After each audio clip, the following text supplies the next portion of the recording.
warahmatullahi wabarakatuh. Kawan-kawan sekalian, ketemu lagi bersama saya Abin Ripa Aldani di my YouTube channel tentunya. Dan pada pagi hari ini saya ditemani oleh salah satu santri legend di Pondok Pesantren Al Ihsan yang hari ini saya duduki. Dan kita akan berbincang banyak nanti seputar kuliah dan pesantren gitu. Dan terkadang orang itu kan ada yang beranggapan mau kuliah sambil mondok atau mondok sambil kuliah. Padahal ternyata keduanya bisa berbarengan. Kita akan kuliah dan mondok gitu. Dan supaya lebih detail nanti akan dibahas oleh narasumber yang terkece, terkeren, terheboh pada pagi hari ini. Siapa lagi kalau bukan Ang Dede Dendi Albantani atau yang disebut dengan Ang Deban. Tepuk tangan semuanya. Jam. Oke. Kita kenalan dulu dulu. Boleh. Oke, bagaimana kabarnya Ang Deban? Alhamdulillah baik. Alhamdulillah baik pagi ini ya.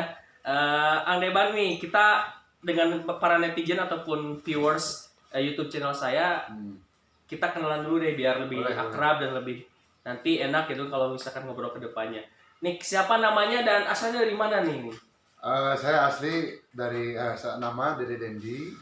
Sering dipanggil Deban itu karena saya orang Banten. Orang Banten. Saya Banten, kemudian ke Bandung, nama Dede banyak, jadi saya Deban itu Dede Banten sebetulnya. Oh, Dede Banten. Bukan Dede Bandung. Dede Banten. Oh, Dede Banten. Tapi teman saya manggilnya Dede Bancet juga ada. Dede Bancet. Bang Emil. Bang Emil, parah. Emil. Bang Emil yang tak kunjung lulus. Kesindir aing. Iya gitu. Saya dari Banten, kelahiran 31 Desember 1995. 95 ya. Sekarang di Bandung hampir 7 tahun. 7 tahun. Hampir 7 tahun. Lama juga ya. Jadi pertama merantau ke Bandung itu tahun berapa? Tahun 2014. 2014. Setelah dulu SMP, SD di mana dulu Ang Deban? SD, SMP, SMA masih di Banten. Di Banten. Tepatnya di Rangkas Bitung di mana itu? Enggak, SD di namanya juga SD di kampungnya Kampung Lebak Lame. Oh. SD Jengkol. Sisi Jengkol. Kecamatan Cilograng, Kabupaten Lebak, Provinsi Banten. Oke. Nah, kemudian SMP, SMA itu di satu tempat ya, wilayah di Pondok Pesantren Darul Kutub. Oh, Darul Kutub. Pesantren. Darul Kutub itu cabang dari Gontor. Nah, cuman masih menerapkan metode-metode klasik seperti kajian-kajian pada klasik gitu, kitab kuning. Oh, jadi komprehensif lah gitu ya, maksudnya balance antara kitab klasik dan kontemporer gitu ya. Iya, karena mantap. Tidak ada dikotomi kan Iya, sebetulnya. betul, bilingual ya. Di sana berarti pakai bahasa Arab juga di sana sehari-hari. Arab. Oh, masya Allah, ajib. Oke, Ang Deban, gimana sih sejarahnya Ang Deban setelah misalkan melalui, jadi pesantren itu Ang Deban dari mulai SD, SMP atau SMA? SD. Mulai SD udah pesantren ngalong mungkin ya istilahnya dulu. SD di rumah sih. Di rumah. SMP juga sama. SMP baru saya SMP pindah tempat. Oh ya, baru hijrah gitu kan, keluar sampai SMA. Oke. Jadi mungkin kalau misalkan dihitung menjadi santri udah berapa lama tuh? Kalau yang saya anggap saya di pesantren itu sebenarnya dari SMP sih. SMP. Karena SD itu kan saya di rumah gitu. Ya mungkin baru baru 14 tahun mungkin ya. Baru 14 tahun. Ini baru ini ya. 4 tahun lagi lah saya 4 tahun lagi karena mungkin biar pas 20 tahun untuk menjadi seorang ulama yang betul-betul ulama kalau misalkan di Banten gitu ya. Oke, Ang Deban. Oke, kita skip aja nih. Kita mulai masuk Ang Deban sejak lulus SMA ke kuliah di Bandung gitu kan. Nah, kenapa sih dulu ketika selesai menyelesaikan pendidikan di jenjang SMA memilih Bandung sebagai tempat perantauan dan wabil khusus mungkin kampusnya UIN Bandung gitu kan dengan jurusan yang Ang Deban pilih gitu kan. Kenapa gitu bisa sampai di sana? Jadi sebetulnya saya punya histori yang sangat saya satu ketika pernah bertemu dengan ulama. Iya. Nah, kemudian begini kata beliau, ente kalau di pesantren modern atau kuliah, kemudian pindah ke pesantren salafi, ente 14 tahun itu nggak mungkin bisa lah mengkaji kitab-kitab klasik gitu. Iya. Karena memang di pesantren modern itu tidak diajarkan bagaimana kaidah-kaidah membaca kitab, hanya belajar language dan bahasa. Akhirnya setelah sekolah itu saya memutuskan dulu ke salafi. Sebelum ke Bandung sini. Nah, dan pada waktu itu saya tidak mengenal UIN, Unpad, itu saya nggak tahu. UIN itu apa gitu. Cuman saya punya satu sosok yang itu menjadi inspirasi saya, karena beliau itu mahir dalam retorika, yaitu ada Dr. Kiai Haji Jujun Junaidi, Abah Jujun pesantren Al Jauhari. Betul. Itu merupakan sosok yang paling saya lihat itu. Nah, kemudian setelah itu ada kemudian alumni dari pesantren di Bayah waktu itu, kuliah di UIN. Nah itu kan kunjungan kunjungan. Nah ketika kunjungan si alumni itu bilang bahwa saya itu di UIN itu belajar dengan Dr. Kiai Haji Jujun gitu. Nah saya tertarik loh. Jadi saya itu ke UIN bukan ingin ke UIN, yang penting saya bisa ketemu Kiai Jujun pada waktu itu. Saya mesti polos. Iya betul. Awalnya itu karena kagum terhadap tokoh atau sosok. Akhirnya saya nanya-nanya beliau ada di mana, ngajarnya di jurusan mana, ternyata ada di jurusan komunikasi dan penyiaran Islam. Langsung saya ikut SNPTN ya, SNPTN. Yang apa itu yang rapat itu kan? Iya betul. Terus PTKIN. Nah, saya ikut tes ke UIN. Alhamdulillah satu angkatan hanya 2 orang yang masuk. Nah, satu saya, kemudian teman saya itu masuk ke jurusan hukum pidana Islam. Cuman karena kami orang awam, ketika masuk UIN dia bilang, yoi kampusnya pada kieu cenah orang mau jadi, akhirnya dia nggak ngambil. Jadi cuma sendirian saya kesini. Oke, siap, luar biasa. Ini berarti dimulai dari kekaguman terhadap tokoh dan akhirnya memilih jurusan pun melihat bagaimana beliau berada dan sampai akhirnya di KPI selesai S1 gitu kan ya. Nah gini Ang. Dan alhamdulillah dipertemukan dengan beliau gitu. Alhamdulillah. Saya diajar sama beliau retorika. Bagaimana awal mula ketemu dengan beliau? Saya awal mula sebetulnya ketemu dengan beliau itu ketika tabligh akbar ya. Ketika tabligh akbar, cuman tidak sempat jabat tangan gitu karena waktu gitu. Betul. Beda sama di kelas ya mungkin. Beda sama di kelas, ketika di kelas saya merasa itu agak seperti mimpi gitu. Iya. Ya, seperti mimpi, jadi pokoknya bunga pisan lah. Bunga pisan. Oke Ang. Nah, masuk kuliah itu kan kita mungkin udah biasa ketika sekolah, karena mungkin kalau sekolah kan teratur aja jadwal untuk untuk masuk untuk pengajian misalkan udah diatur. Kalau pesantren dulu itu di tingkat SLT itu kemudian jam sekolah diatur dan tidak berbentrokan.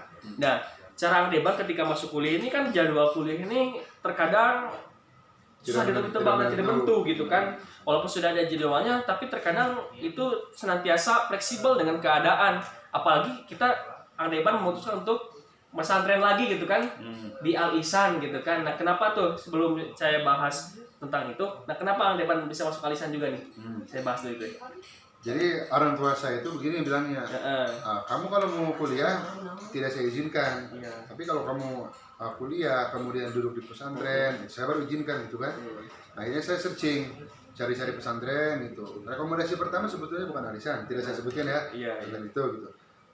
Pokoknya tertua lah di sini. Nah, kemudian ada waktu di Kobong dulu di pesantren, yang pertama kali mengajari saya kitab Awamil itu kan anaknya guru saya tuh.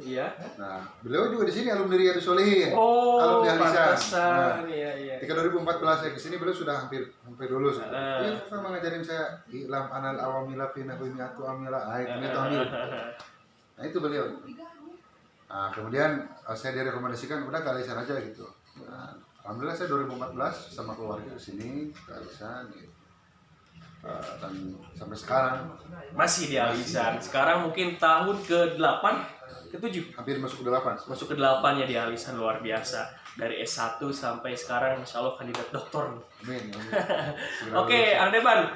Tadi bicara soal masuk nih ketika kuliah nih, jadwal gak menentu, kemudian ya pengajian pun di sini kan ada pengajian jadwalnya dan sebagainya. Ada cara Deban dulu ketika masuk ke pesantren untuk mengatur waktu itu gimana gitu kan? Mengatur waktu kuliah dan pesantren itu gimana gitu? Nah sebetulnya konsekuensi kita terhadap waktu gitu, karena kita disebutnya santri 2 tak. Apa itu santri 2 tak? Menarik nih, 2 tak itu kan kayak bensin. Kayak bensin. Santri 2 tak bensin itu kalau 2 tak dengan bensin yang biasa beda. 2 tak itu pertama boros. Kedua ada campuran. Sama kita juga pertama boros waktu. Betul. Karena dituntut untuk ngaji, juga dituntut untuk kuliah. Itu kan borosnya gitu. Dan juga bensin 2 tak itu tidak sembarangan, mahal. Kenapa tuh? Pada percampuran. Bagaimana percampuran kultur-kultur yang ada di pesantren dan kultur-kultur yang ada di kampus gitu. Ketika di kampus bagaimana memposisikan kita sebagai mahasiswa, ketika di pesantren mahasiswanya hilang, kita menjadi santri. Gitu kan. Nah, terus kemudian orang yang di pesantren kemudian dia kuliah, bagi saya pribadi itu seperti orang yang memiliki dua sayap. Dua sayap ya.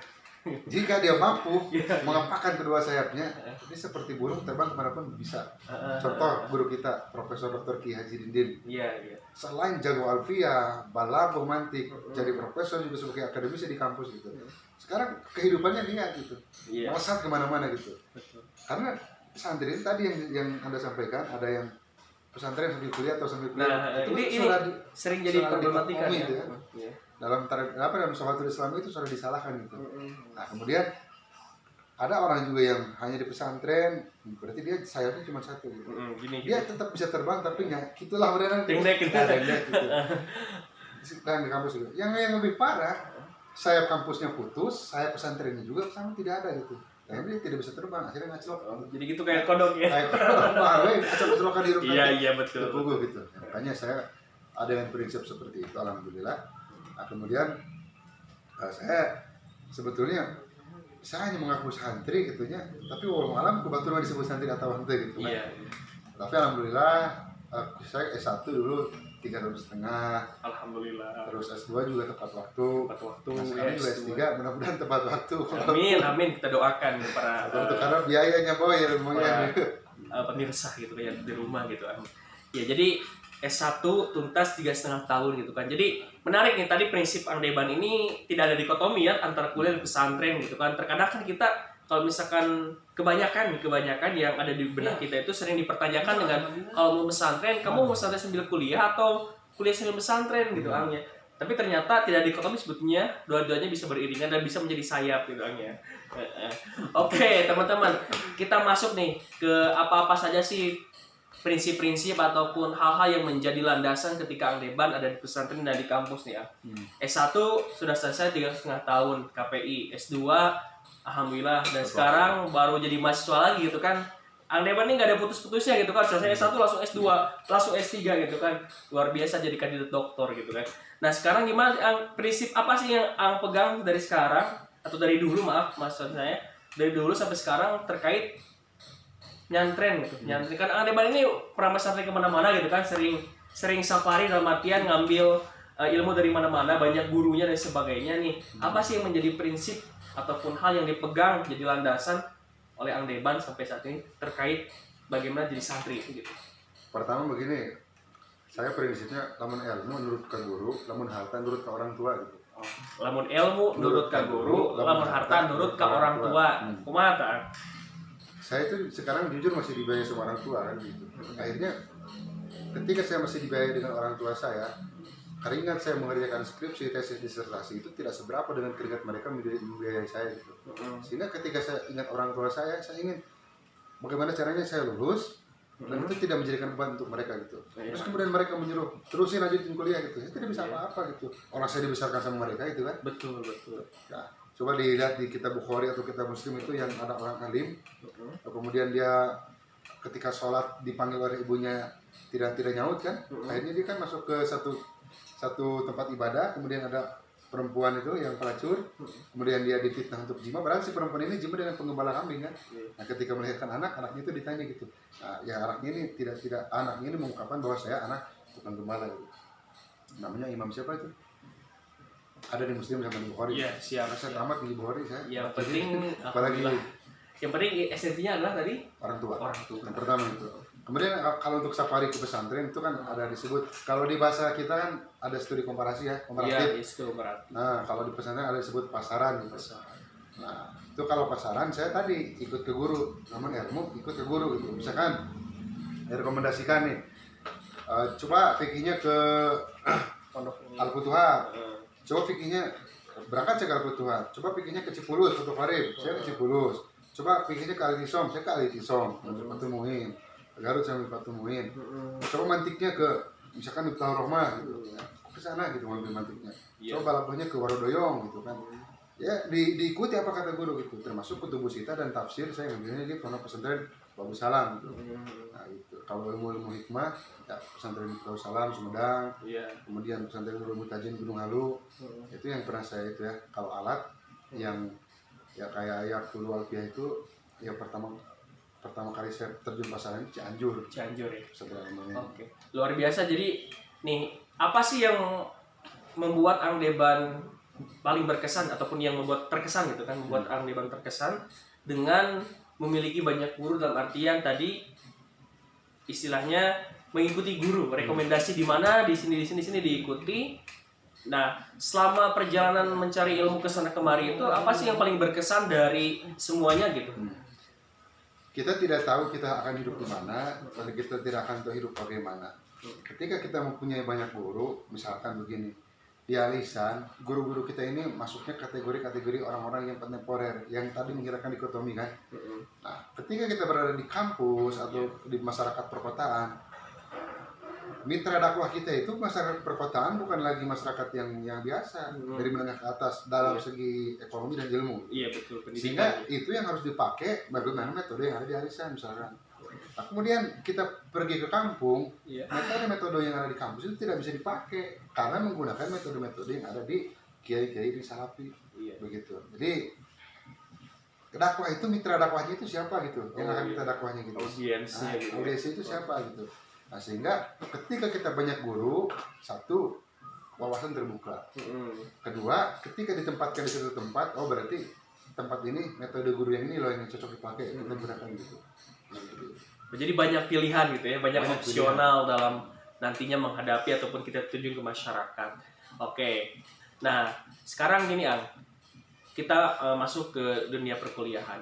Terkadang kan orang-orang itu kebanyakan yang mengenyampingkan. Dalam arti kalau misalkan udah fokus pesantren terus namanya kuliah mah kadang 7 tahun gitu kan, dan sebagainya gitu kan, lulus gitu kan, juga berat ya.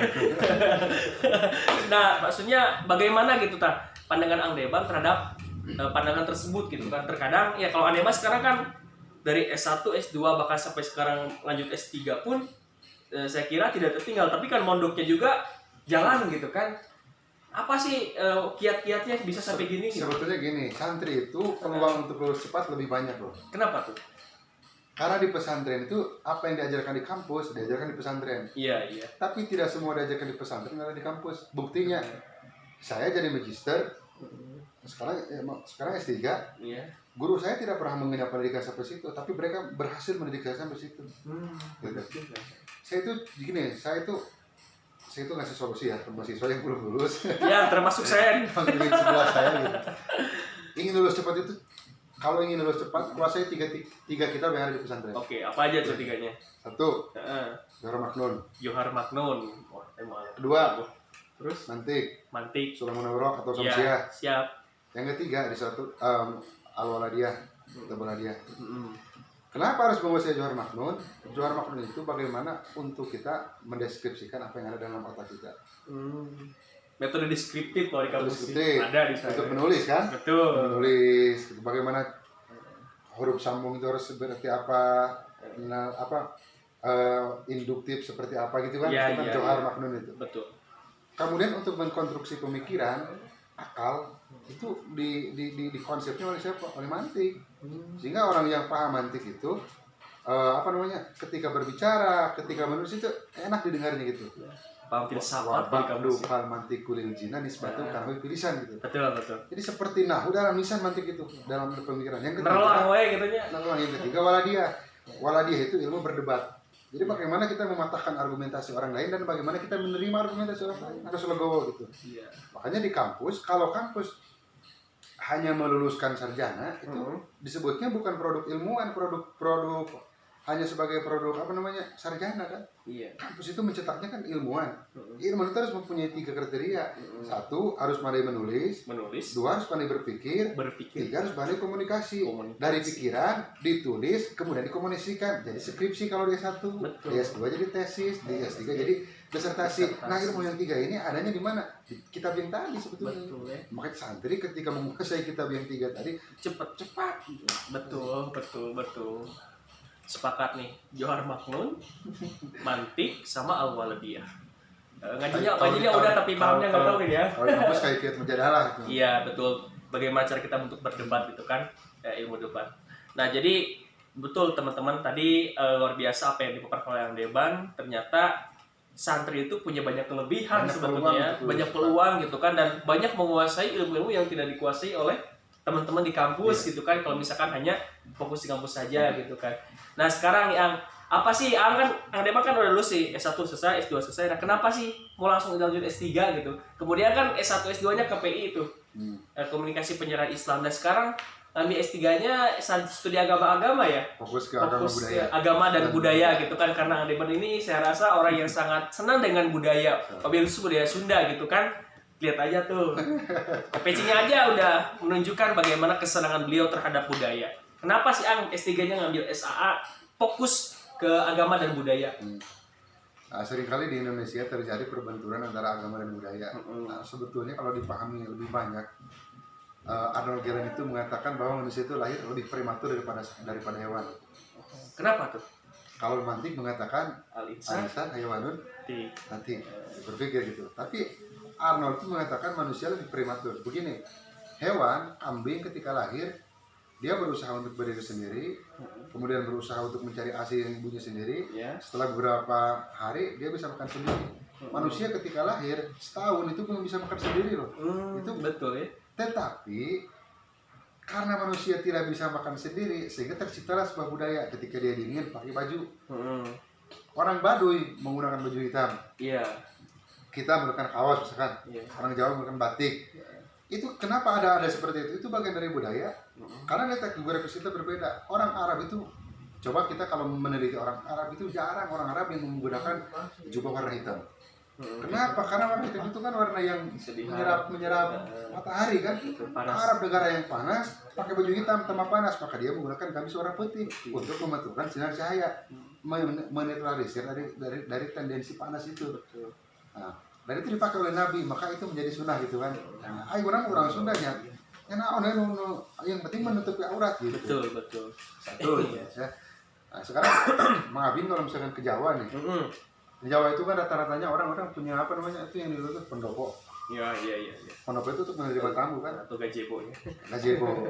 Islam mengajarkan ketika ada tamu laki-laki datang ke rumah dan ada perempuan di rumah, dan itu tidak boleh masuk kan. Kalau itu disampaikan di Jawa ditentang bang, ditentang. Lalu kemudian ada wali-wali yang bikin pendopo saja secara tidak langsung agar tamu di pendopo di tempat yang terbuka.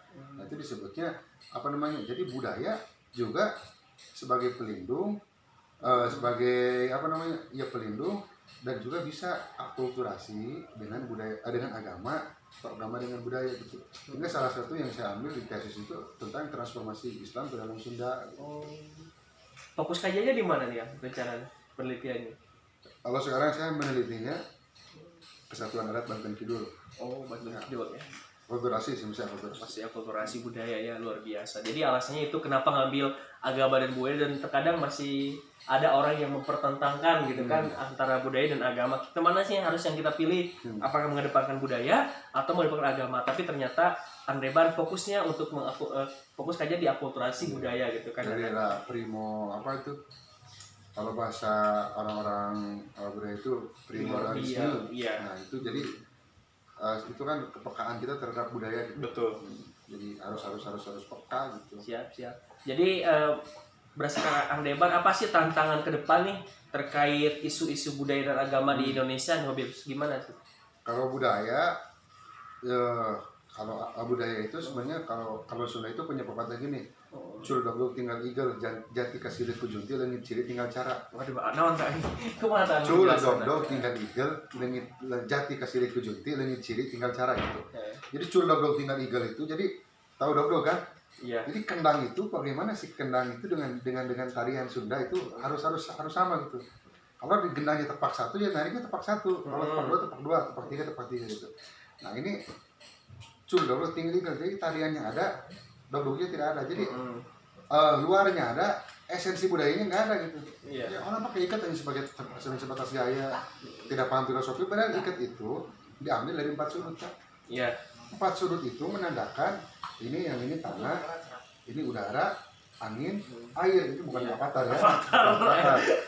Jadi manusia tercipta dari itu tadi. Iya. Kemudian di tengah disebutnya dalam bahasa Sunda itu papat kalimat pancer. Siapa di tengah itu? Yang menciptakan.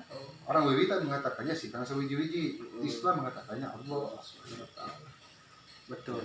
harus fokus banget gitu terhadap karyanya gitu. Nah makanya budaya itu terus dilakukan oleh manusia selama dia memberikan efek manfaat. Ketika manfaatnya dianggap tidak ada, budaya akan hilang dengan sendirinya. Betul. Itu kan konsep budaya. Kemudian agama, hari ini saya melihat agama itu hanya terutama di masyarakat kita hanya sebagai terapi. Oh, jadi kalau misalkan ada masalah baru. Nah, ada masalah baru, terus budaya itu hanya dikaitkan dengan agama itu hanya dikaitkan dengan kesehatan. Puasa itu sehat, sholat sujud itu olahraga kan kayak gitu. Tapi spiritual substansinya sudah agak menghilang gitu. Iya betul. Sehingga itu kenapa hilang? Karena tadi agama budaya itu ketika itu disatukan ruhnya akan terasa. Betul. Ada kolaborasi gitu ya, dan masuk ke dalam jiwa dan sebagainya. Gitulah. Nah sekarang mungkin gini terakhir ya, karena ini segmen yang pertama sebetulnya maaf syuting kita yang pertama, dan mudah-mudahan nanti ada episode-episode berikutnya gitu kan dengan tambahan muatan materi yang ada. Dan kira-kira apa sih pesan-pesan untuk semua orang, wabil khusus untuk mahasiswa yang juga dia seorang santri gitu kan? Apa sih pesan-pesan untuk dari Ang Deban supaya dia mampu mengimplementasikan nilai-nilai kesantriannya dan juga kemahasiswaannya? Gimana? Begini, modal dasar kita sebagai santri, dimanapun kita berada, kudu jadi santri. Sekalipun santri tidak dilihat dari pakaiannya. Betul. Jadi ayeuna mah kudu boga prinsip anak gaul tapi berakhlak rasul gitu. Anak gaul berakhlak rasul itu ya. Kan we pakaian cuma jumping, kan we nu pakai pakaian kaos bebas aja tapi menjana salat. Nah, betul. Boleh anak gaul tapi berakhlak rasul gitu. Anak gaul berakhlak rasul, quotes kita pada siang hari ini. Nah, Ang Deban, terima kasih nih udah mau berbincang-bincang dan mengisi waktunya di YouTube channel Abil Rival Dani ini. Mudah-mudahan senantiasa sehat selalu dan lancar ya Ang studi doktornya.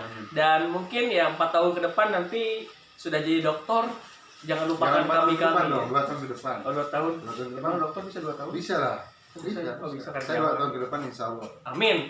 Percepat ya, ambil jalur akselerasi. Luar biasa ini Ang Deban ini. Ya pokoknya Ang Deban dilancarkan penelitian disertasinya. Semoga apa yang dicita-citakan dapat tercapai, dan jangan lupakan kami santri-santri yang pernah segulung segalang di kamar ini, teman sekasur, teman tidur, teman ngelindur, tapi nggak ngapa-ngapain. Itu aja sih untuk satu lagi apa coba? Jangan lupa follow akun Instagramnya apa Ang? Akun IG saya yang baru Ang Deban. Ang Deban ya. Follow Ang Deban. Kalau yang lama apa? Yang lama udah nggak dipakai. Oh, udah dihapus ya. Sakit parah. Sakit parah. Jadi udah ya, follow Instagramnya Ang Deban. Kebetulan masih membutuhkan pendamping hidup dan mencari pendamping hidup itu aja. Pokoknya saya endorse pada pagi hari ini, siapapun, kapanpun, dan teman-teman pemirsa yang menyaksikan channel YouTube ini, silahkan kalau ada minat dengan Ang Deban, hubungi nomor di bawah ini. Bisa hubungi saya juga.